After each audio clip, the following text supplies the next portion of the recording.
Jai Bhim Namo Buddhaya. I'm Snehal and today I'll be speaking on the topic Cultural Genealogies of Gaya. First of all, I would like to thank SSUS Kalady and Professor Ajay Shekhar for giving me this opportunity. I'd like to share some research that we've done on the historical background of Mahabodhi Mahavihara and how it pertains to the ongoing liberation movement of Mahabodhi Mahavihara.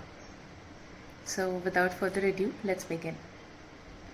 The Mahabodhi Mahavihara at Bodh Gaya is a venerated site of Buddha's enlightenment. Archaeology shows that Bodh Gaya was a Buddhist shrine from Mauryan era onwards.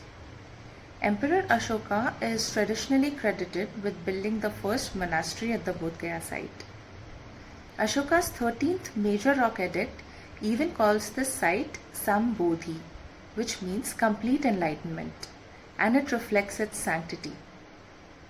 Subsequent Mauryan successors maintained Buddhist worship there, as suggested by the inscriptions and reliefs, for example in the Shunga era railings around the famous Vajrasana, which is the diamond throne under the Bodhi tree. Thus, the Mahabodhi temple is an ancient monument founded under Ashoka and continuously used by Buddhists in the Mauryan period. Now we will go to the Mauryan fall and the rise of Pushyamitra Shunga. So in the 185 BCE, the Mauryan line fell when King Brihadatta was assassinated by his general Pushyamitra. At least that's how the popular narrative goes. So traditional texts like Buddhist Divyavadana and later Puranas identify Pushyamitra as a Brahmin who founded the Shunga dynasty, and they often portray him as anti-Buddhist. However, some modern research casts doubt on this image. Historian Sanjay Chaudhary, in his 2023 paper, notes that the 7th century Harsacharita calls Pushyamitra an Anarya, which means non-Aryan. Bana's account says that Pushyamitra, who was a royal officer then, killed Brihadatta for misrule. But he explicitly labels him as Anarya, which means non-Brahmin. Only later Sanskrit sources recast him as a Brahmin, which could be apparently projecting a Brahmin versus Shramla conflict. Chaudhary argues that the evidence for Pushyamitra's Brahmin caste is weak because contemporary-like sources call him non-Aryan. Hence, we can say that Pushyamitra's caste identity and his supposed persecution of Buddhism is contested, and it could reflect a later historiographical bias. Apart from the findings by Sanjay Chaudhary, the excavations of Sanchi Stupa reveal another interesting phenomena.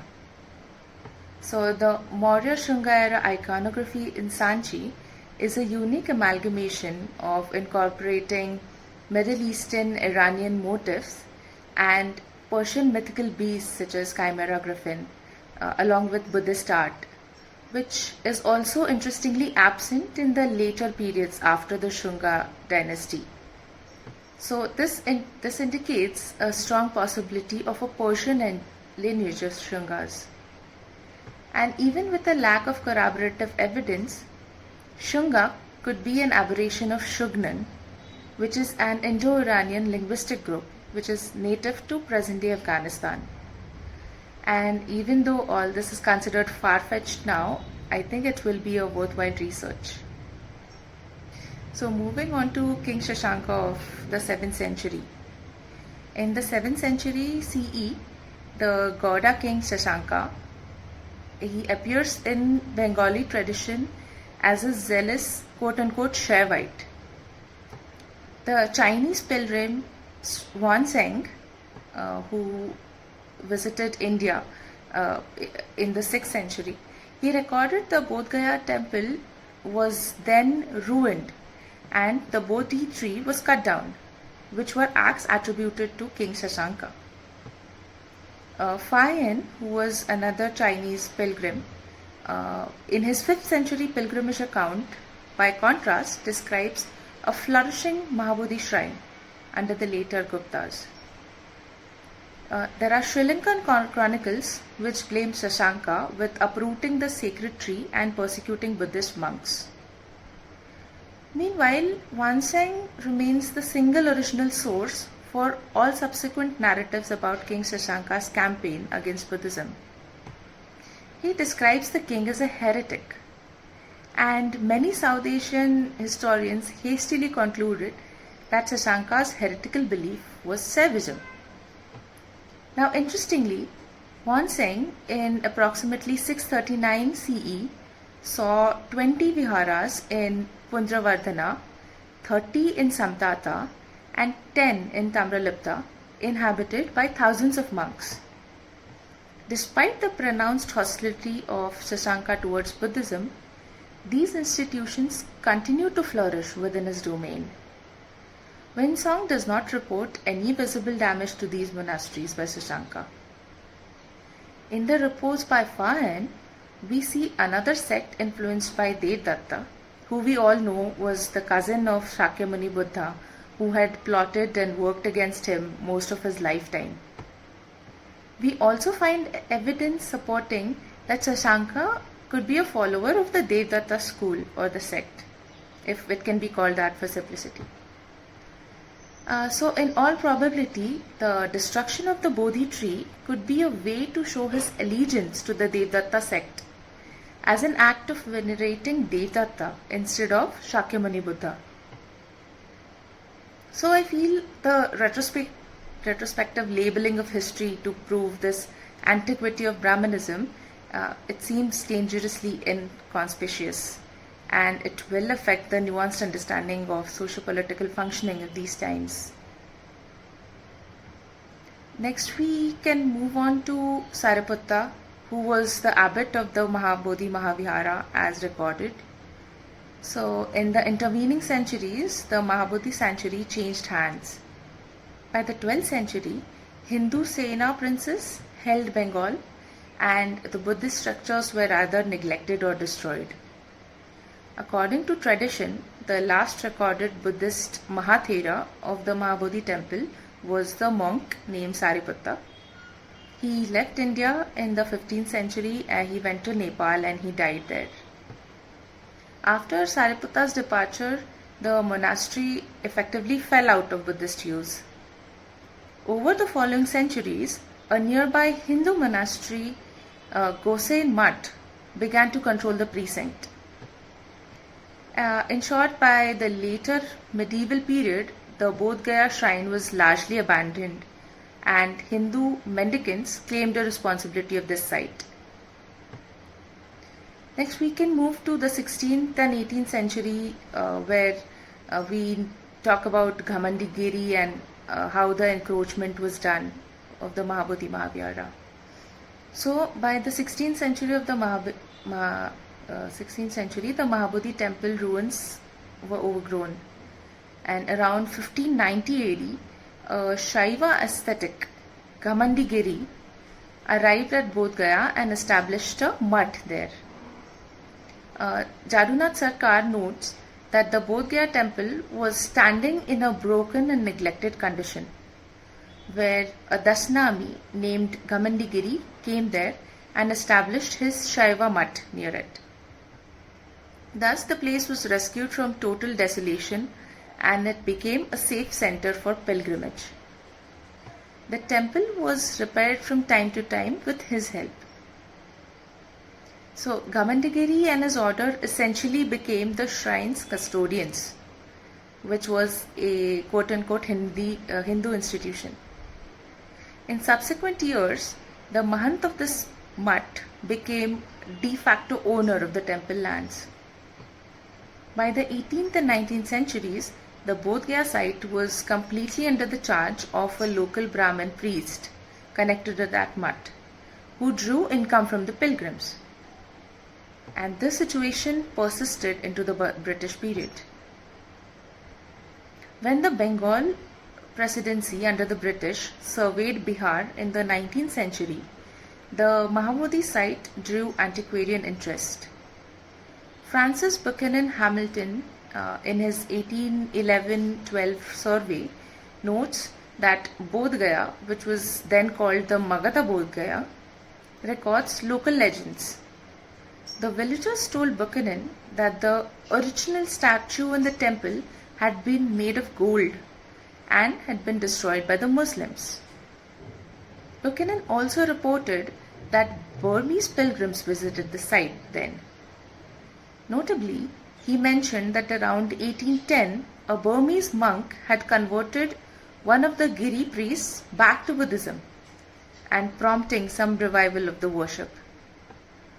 These early British visitors found the ruined Mahabodhi temple, a living Bodhi tree, and a shrine guarded by a Hindu Mahant, with Buddhist pilgrims, especially from Myanmar and Sri Lanka, beginning to visit it. In the 1830s to 1870s periods, there were a lot of scholarly surveys. Art historian Sir Alexander Cunningham, who was the ASI director at the time, he formally identified Bodh Gaya with the ancient site of Buddha's enlightenment.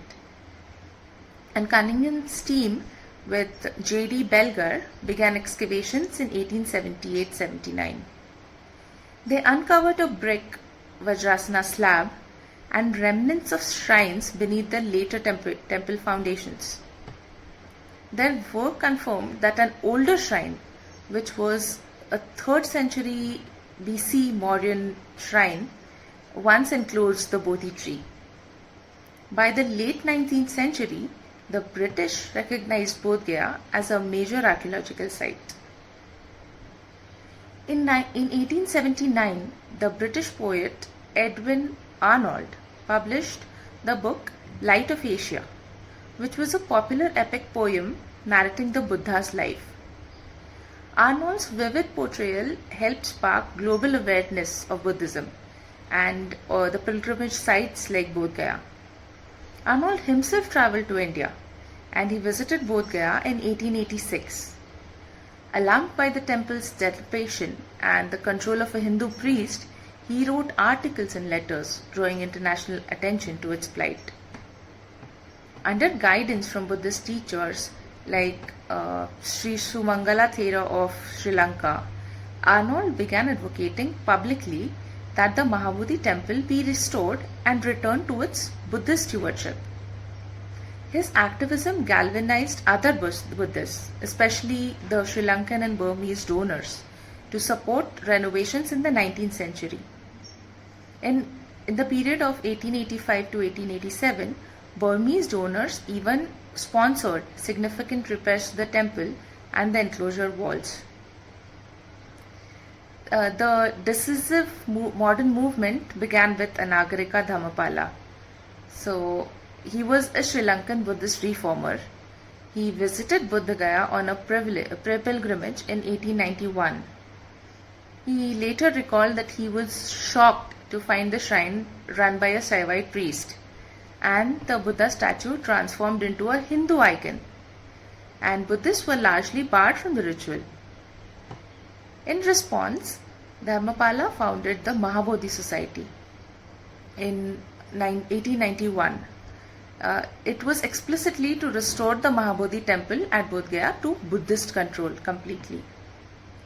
He appealed to the British in public as well as in print and notably initiated legal action in India against the Mahant. Dhammapala filed a suit aiming to wrest control from the Brahmin priests. This protracted effort ended without immediate victory though. The Mahant retained his title, and though he abandoned management functions by the mid-20th century, it was a partially successful event. Importantly, Dhammapala's campaign led the foundation for a later salutary solution. His efforts ultimately led to partial restoration of management to Buddhists in 1949, which we'll be seeing later.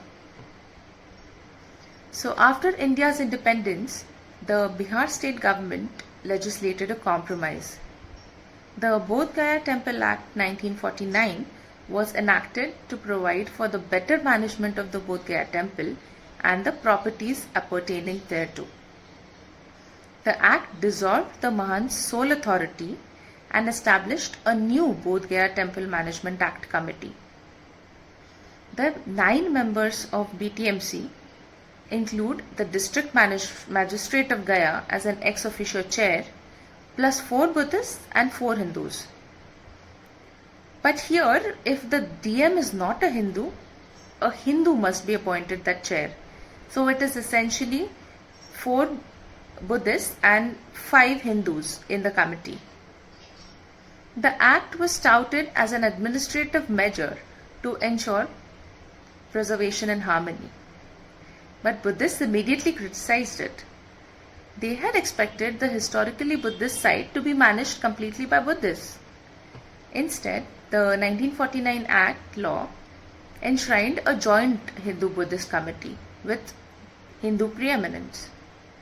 The BTMC took over upkeep and ritual duties, and it remains in force even today as the governing body of the Mahabodhi complex. Further on, in the 1980s and 90s, the movement for full Buddhist control was revived.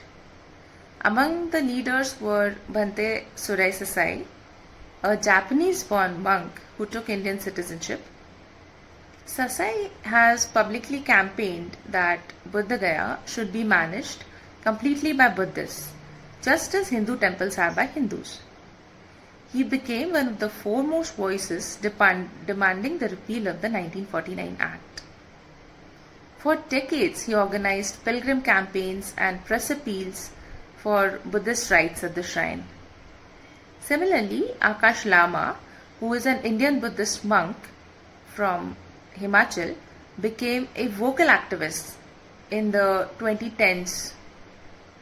Lama is the General Secretary of All India Buddhist Forum.